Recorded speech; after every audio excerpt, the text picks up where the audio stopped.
Hello दोस्तों, आप सबका स्वागत करती हूँ अपने यूट्यूब चैनल पर। चलिए चलते हैं आज फिर एक नई शब्दों की यात्रा पर। अभी हाल ही में पहलगाम में जो अटैक हुआ उसमें हमारे देश के काफ़ी लोग मारे गए। और ये जो अटैक किया गया ये धर्म को बड़ी ही शिद्दत से मानने वाले लोग कह सकते हैं, या जिन्हें हम जिहादी कहते हैं, उन लोगों का किया धरा काम है। और जैसे भी इन लोगों की नृशंस हत्या की गई वो सदा निंदनीय है। उसके प्रति ठोस कदम उठाए जाने चाहिए। लेकिन उसके साथ साथ मैं लड़कियों को एक संदेश देना चाहती हूँ कि जो लव जिहाद हम सब ने सुना भी है, काफ़ी देखा भी है आसपास में, कि धर्म के नाम पर कुछ लड़के दूसरे धर्म की लड़कियों को बहकाते हैं, शादियाँ करते हैं। हालांकि वो पहले से शादीशुदा होते हैं, उसके बावजूद भी प्यार में पड़ते हैं एक दूसरे के, और एक दूसरे की ज़िंदगी ख़राब करते हैं। उनके लिए भले ही वो जिहाद है, उनका धर्म है, धर्म को मानने के उनके अपने नियम हैं, हम उस बारे में कुछ नहीं कह सकते। लेकिन हम अपने आप को ऐसे लोगों से कैसे बचाएं, क्या सोचें उसके बारे में, इन पंक्तियों के माध्यम से यही बताने की कोशिश की है। लव जिहाद कहती हूँ कि अरे बेटियों तुम ये ठान लो, अरे बेटियों तुम ये ठान लो और पल्लू में गांठ बांध लो। ना डरोगी ना मरोगी, ना करोगी प्यार किसी जिहादी से। ना डरोगी ना मरोगी, ना करोगी प्यार किसी जिहादी से। नाजायज़ फ़ायदा नहीं उठाओ पिता की दी आज़ादी से। नाजायज़ फ़ायदा मत उठाओ पिता की दी आज़ादी से। जीवन में आए हो, माँ बाप ने आपको जीवन दिया है तो उसका एक लक्ष्य है, उसको पाने की कोशिश करो। पढ़ो लिखो, कुछ काम करो, जीवन में अपना नाम करो। धर्म संस्कृति का सदा पालन करो और ना किसी आफताब से शादी करो।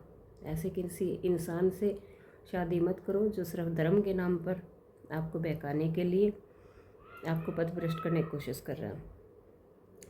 लड़कियां उसके लिए क्या क्या नहीं करती, परिवार को छोड़ देती हैं, अपना नाम अपनी पहचान सब कुछ छोड़कर उसके पीछे चल पड़ती हैं। उनके लिए कहती हूँ कि तूने नाम बदला, वेश बदला, संग उसके अपना देश तक बदला। माता पिता की ममता तुझको बेवक्त नाजायज़ बंधन लगा। अगर माँ बाप ऐसे बच्चों को रोकने की कोशिश करते हैं तो वो उनकी खुशियों में बाधा का काम करते हैं, ऐसा बच्चे मानते हैं। और तुझसे निकाह पढ़े, धर्मांतरण करें, निकाह शादी भी कर लेते, उसके बाद धर्म परिवर्तन का दबाव बनाया जाता है और तेरी पहचान मिटा कर रख दे। जरा सा जो तू सिर उठाए मिनटों में तेरे टुकड़े टुकड़े कर दे। जिहादियों का ये कैसा टशन है, जिहादियों का ये कैसा टशन है जो पीठ में सदा खंजर घोंपे, नकली पहचान बताकर अपनी तेरे प्यार को सदा बदनाम करे। लव जिहाद की खातिर जो जाने कितनी कलियां बर्बाद करे। कि ऐसा नहीं है ये काम, अगर मैंने ऐसी शादी की है तो कोई और वैसा नहीं कर रहा है या किसी और लड़की के साथ वैसा नहीं होगा। उनके लिए नित नया शिकार तैयार होता है और ऐसा वो बार बार करते रहते हैं।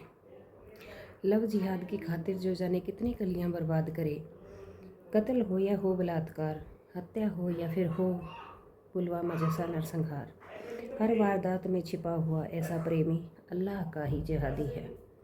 माँ बाप के संस्कार और धर्म की शिक्षा।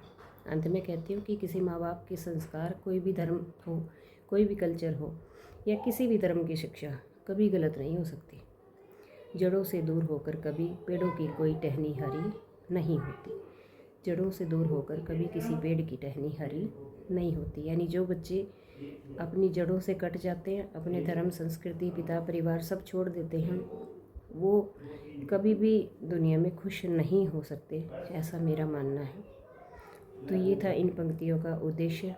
उम्मीद करूँगी कि इसको सुनकर अगर एक दो लड़की भी अपने जीवन को बचा सके, सुरक्षित हाथों में रख सके, तो ये कविता अपने आप में सफल होगी। धन्यवाद।